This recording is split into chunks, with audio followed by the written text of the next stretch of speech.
Greetings, my dear viewer. You're on the channel The Price of Cheating. The channel is for those who appreciate traditional family values and condemn adultery. So be sure to subscribe to the channel. Let's get started. It had all been so easy. Too easy, in fact. If Alexis had known it would unfold this effortlessly, she might have acted sooner. She couldn't help but wonder why she had hesitated for so long before finally making her move. Lying leisurely in the bed she now shared with Trey, she stretched contentedly. Eventually, she rolled onto her side, slipped out of bed, and headed for the bathroom. Turning on the shower, she adjusted the water until it was just right and stepped in, letting the warm stream wash over her body. Moving carefully to avoid aggravating the faint ache in her thoroughly satisfied limbs, she was just about to turn off the water when Trey appeared. She stepped aside with a smile, allowing him to take her place under the spray. 15 minutes later, they were dressed and ready to head out. Trey leaned in for a kiss, but Alexis pulled back playfully, protecting her freshly applied lipstick. "Patience, darling," she teased, her grin mischievous. "We need to stick to the plan. There'll be plenty of time for this later." "You're right," Trey conceded with a sigh, though his eyes lingered on her lips. "It's hard to resist when you look so tempting." Alexis flashed a confident smile. So far, everything was going according to her carefully crafted plan. She expected no less. In fact, she believed what they had could last for much longer than anyone might assume. While some might call their relationship an affair, Alexis didn't see it that way. To her, what they shared went beyond that superficial label. It was meaningful, undeniable. Alexis Temple hadn't been searching for love when it found her. For 12 years, she had been happily married to Chris Temple. But 4 months earlier, everything changed when she met Trey Latham at an executive meeting at Parkfield Hospital. As the hospital's HR director, Alexis had seen plenty of new faces, but Trey stood out immediately. He was the newly appointed marketing representative for Riley Gordon, their PR firm, and he carried himself with a charm that was hard to ignore. His tailored charcoal suit highlighted his athletic build, while his wavy brown hair and captivating eyes drew her in. From the start, every glance Trey directed her way sent a jolt of excitement through Alexis. Their initial conversations stayed professional, but as time went on, her feelings for him deepened. This wasn't just physical attraction, it was something more profound.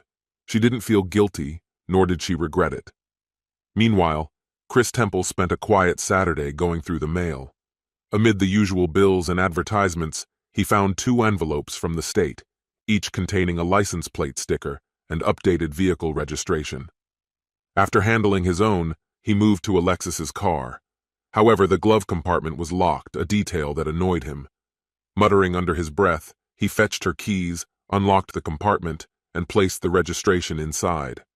But as he was about to close it, his curiosity got the better of him. Opening it again, he found a standard assortment of items, the owner's manual, old registrations, and a phone. His stomach tightened as he pulled it out and powered it on. The call log and text history were untouched, revealing repeated communications with a name that made his blood run cold: Trey Latham. Chris didn't need to read the messages to understand what was happening, but he did anyway, each word confirming his worst suspicions. Carefully returning the phone to its place, Chris locked the compartment and replaced the keys. The sound of the shower running upstairs reached his ears, and he stepped outside, seeking solace in the familiar routine of mowing the lawn. The rhythmic hum of the mower provided a small measure of comfort. Upstairs, Alexis smiled as she heard the mower start. Chris always took pride in keeping the yard immaculate, and she appreciated his dedication. Dressing casually, she looked forward to a relaxing Saturday.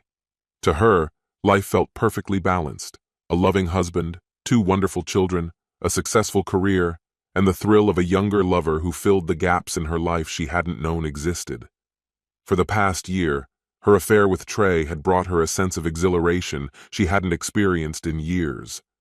Although occasional flickers of guilt surfaced, she reassured herself that she had mastered the delicate art of managing both her marriage and her secret relationship. It wasn't about betrayal. It was about living fully, she told herself. Her life had become a careful juggling act. After spending passionate afternoons with Trey, she would meticulously erase any trace of their encounters before returning to Chris. She even made a point of initiating intimacy with her husband afterward, savoring the thrill of her duplicity. To Alexis, Trey wasn't just a lover, he was a confidant, someone who brought a different energy to her life. Trey understood her situation completely. He knew she loved her husband, but still found room for him in her heart. Their physical connection was equally distinctive. With Chris, it was tender and familiar. With Trey, it was raw and electrifying. Alexis cherished the contrast. That Saturday evening, however, Chris behaved unexpectedly. After finishing the yard work, he claimed exhaustion and went to bed early, leaving Alexis feeling deflated. She had envisioned a full day of indulgence but brushed off his mood, assuming it was the heat. What she didn't realize was that Chris was simmering with anger, silently reflecting on the betrayals he had uncovered. By Monday, Chris confided in Bob Casey, a trusted friend and colleague. Bob, a divorce, wasted no time connecting Chris with a reputable attorney. By Wednesday afternoon, Alexis's world came crashing down when she was served with divorce papers at work. The timing was bitterly ironic, mere hours after her latest rendezvous with Trey. Staring at the papers, she struggled to make sense of it all. She had believed Chris was content. In desperation, Alexis called Chris, her voice trembling. "Why? What did I do wrong?" she cried. Chris's voice was icy. "You're really asking me that? You've been having an affair for a year, Alex. What did you expect?" Her words caught in her throat as Chris ended the call abruptly. That evening, he returned home to find her waiting. Without missing a beat, he remarked with cutting sarcasm, "Doesn't Mr. Latham mind you skipping work to make up for those extended lunches?" Alex's voice trembled as she began, her emotions raw and unfiltered. "Chris, I love you, truly I do," she confessed. "I'm sorry I didn't tell you about Trey. I thought it was best for everyone involved." "Everyone?" Chris interjected sharply, his voice laced with anger. "You and your lover don't define everyone." Did I suddenly stop being a part of that equation? "You're part of it," Alex replied, her tone subdued, as though the words weighed heavily on her. Chris leaned forward, his anger simmering. "Then I assume you're finally ready to explain yourself?" With a deep breath, Alex hesitated before continuing. "I didn't tell you about Trey because I knew this is how you'd react. Exactly like this. Angry and out of control." "Out of control?" Chris exploded. "Excuse me for being upset. Tell me, what am I destroying here by reacting this way?" "This wasn't planned, Chris," Alex said, her voice barely above a whisper. "It just happened. Trey isn't just some fling. He's someone incredible. If you met him, you might even like him. This is more than just physical. It's emotional, something deeper." Her next words were a dagger. "I love him, Chris, but that doesn't mean I love you any less. I can't give him up just like I can't give you up." Chris's face hardened. "We're married, Alex. You can't split your love between two people." "Yes, I can," Alex countered. "Marriage doesn't erase feelings. You were my first love, Chris, but Trey has become my second. It's not about choosing one of you, it's about loving you both." "Trey understands my life is already full," she reasoned. "He's okay with the limited time I can give him. You and the kids will always come first. I'm not taking anything away from you. I've simply found something for myself." Chris's expression turned icy. "Trey isn't your husband, Alex. He's just someone on the side who should be grateful for whatever scraps you throw his way. Meanwhile, I'm the one you vowed to honor and cherish. We have 2 kids. Your time and love belong to us." Alex looked him in the eye. "I love my life the way it is. I don't want to change anything.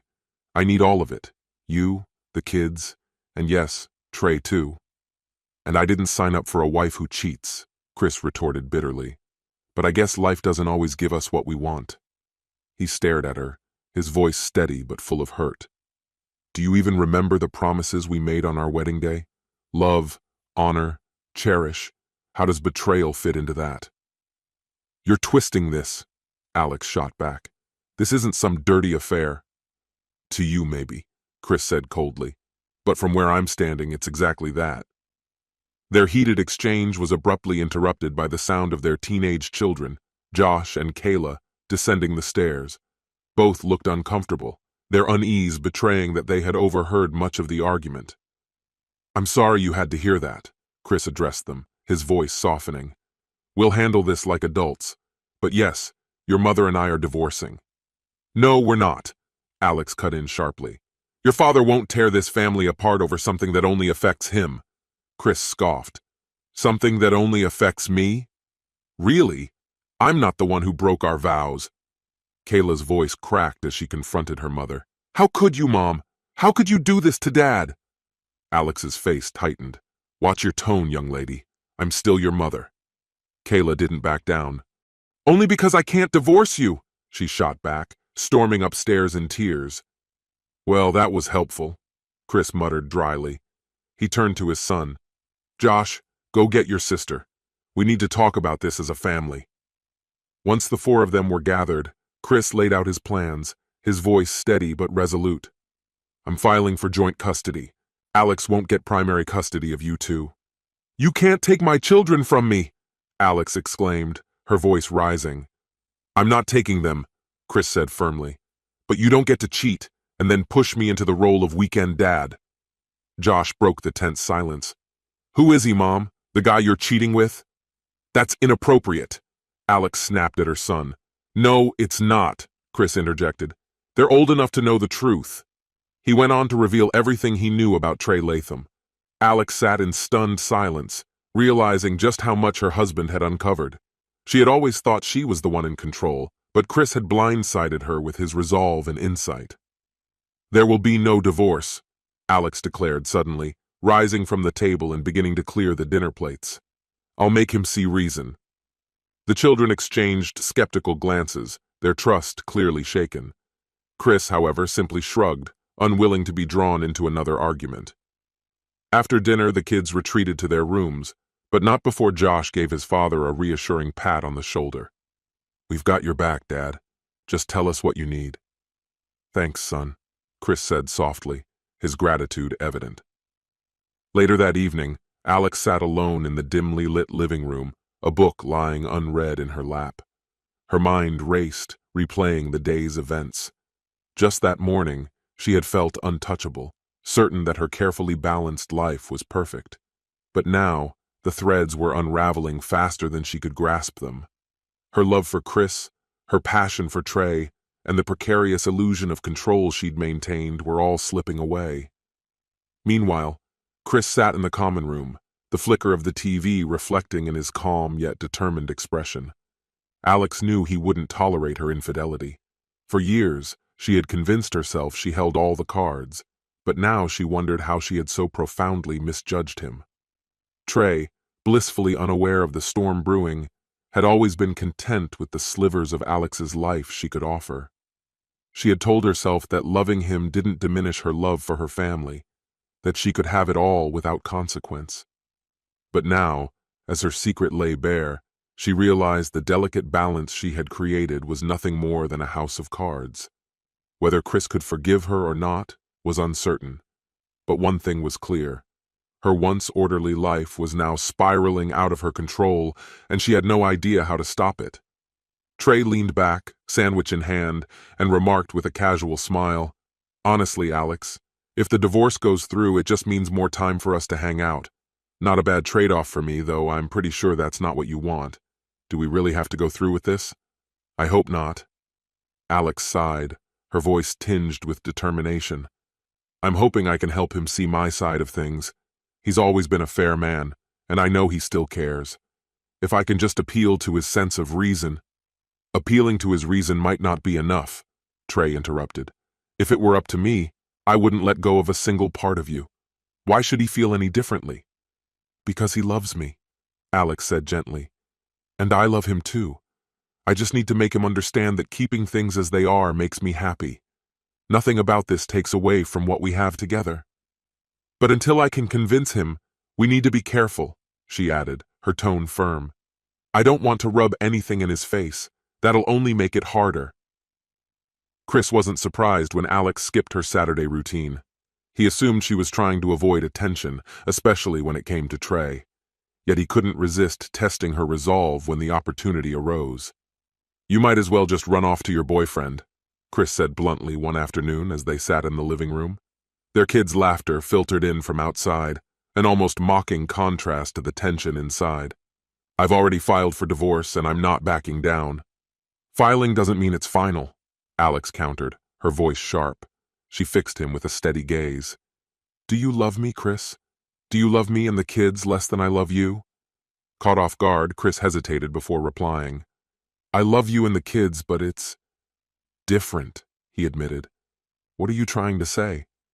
"I'm saying that love isn't limited to just one person," Alex argued. "You can love more than one person at a time, differently but equally. I love you, I love the kids, and I love Trey. I can't just turn that off." She leaned forward, her voice softening.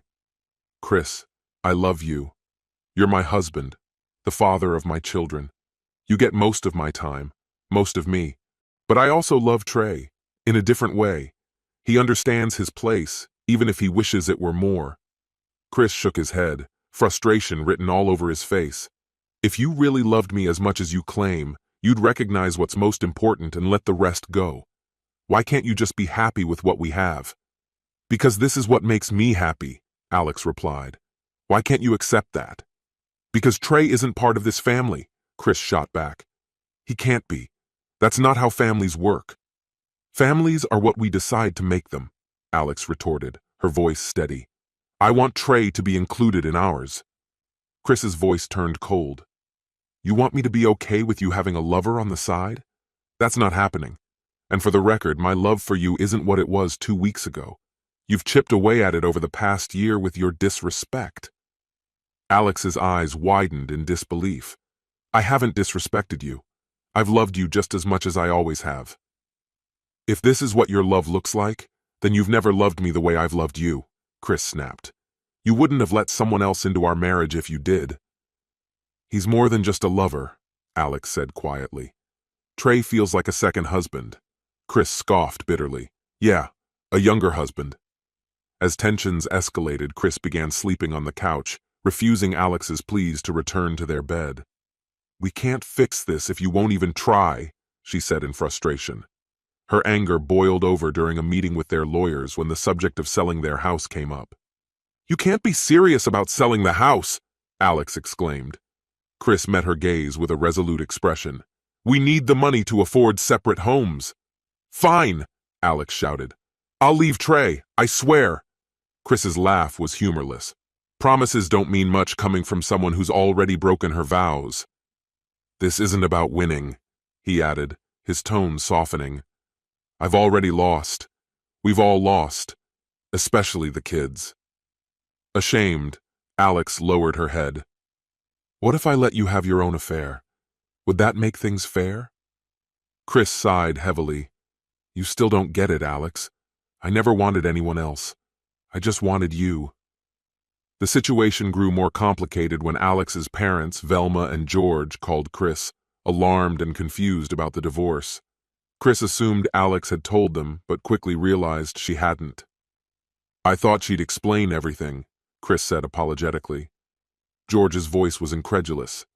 "Is this really happening?" "She's not cheating," Velma interjected. "It's called polyamory. It's not the same thing." "Polyamory?" George erupted. "That's absurd!" Velma defended Alex, insisting that Trey wasn't a bad person and the arrangement wasn't infidelity. "You'll see when you meet him," she added. "Meet him!" George bellowed. "I have no interest in meeting my daughter's boyfriend." When the divorce was finalized, Trey quietly celebrated his growing presence in Alex's life. Their custody arrangement gave Alex every other week to herself, which she spent with Trey. Despite trying to stay away during Chris's weeks with the kids, Alex soon gave in and resumed seeing Trey. One evening, Trey surprised her with a romantic dinner, complete with candles and soft music.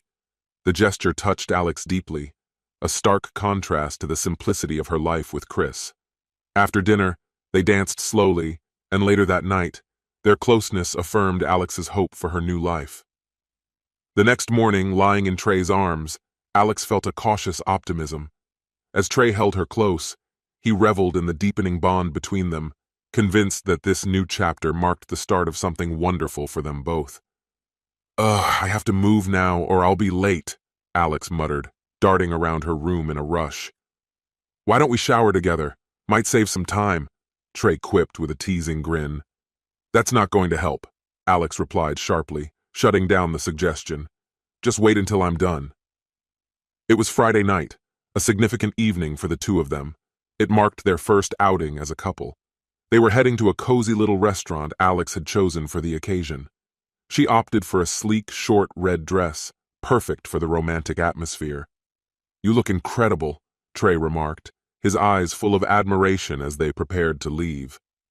Alex was well aware of the impact she made in the dress, and together they drew attention wherever they went.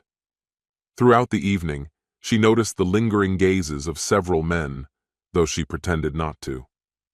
By late Sunday night, Alex was exhausted as she left Trey's house to pick up her kids from Chris, her ex-husband. The weekend had been a whirlwind, a romantic night on Friday followed by several rounds of intimacy on Saturday and Sunday.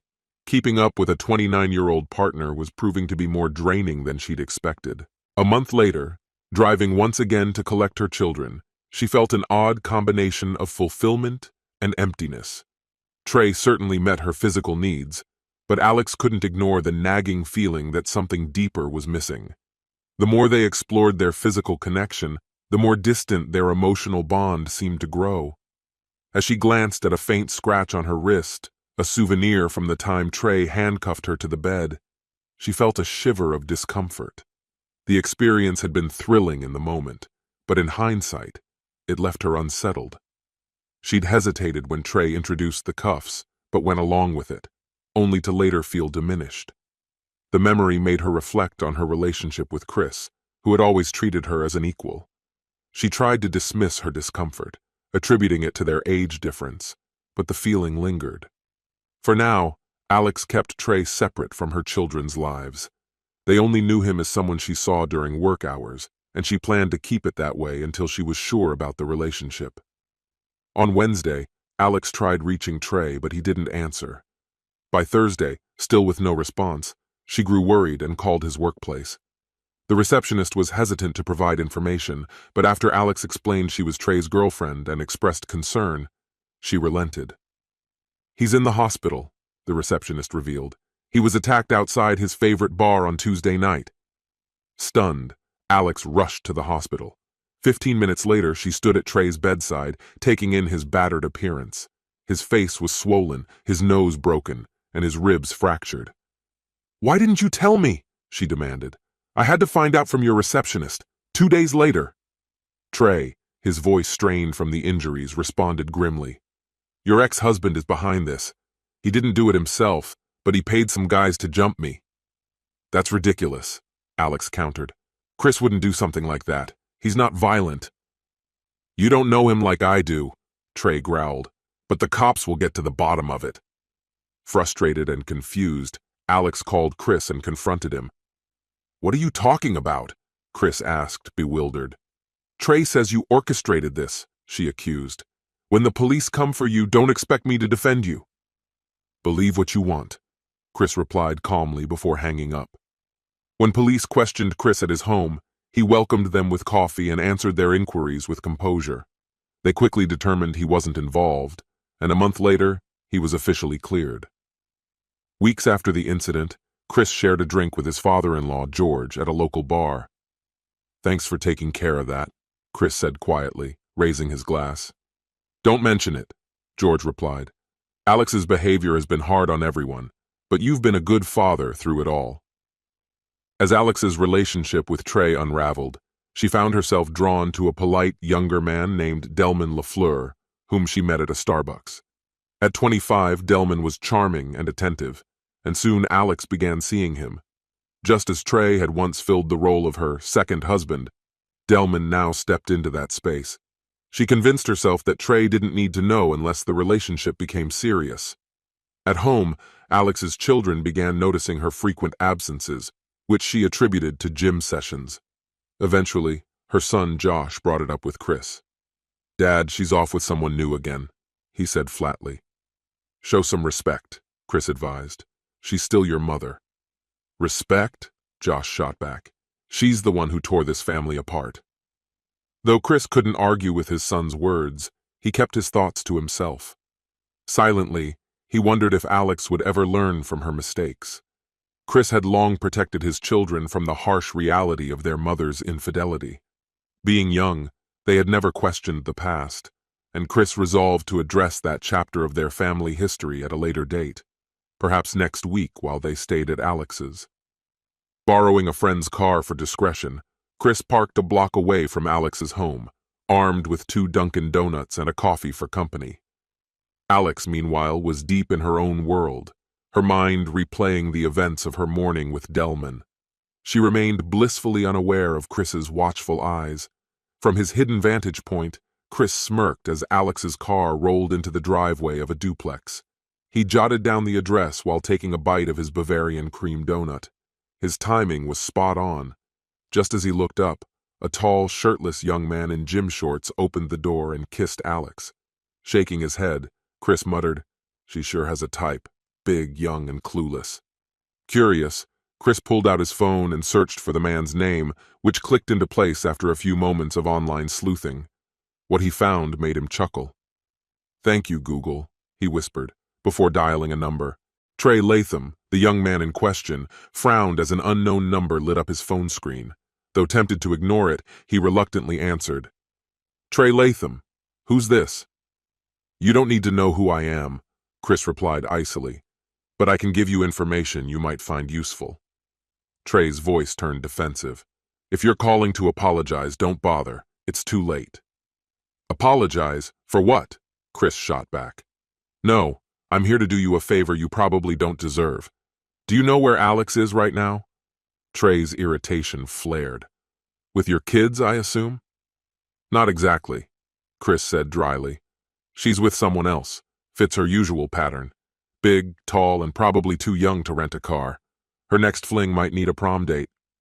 Trey bristled. "Let's say I believe you. Who's the guy?" "Delman LaFleur," Chris revealed. "Lives at William Street. The rest is your problem." With that, Chris drained his coffee and ended the call. The following Monday, Trey confronted Alex as soon as she walked through the door.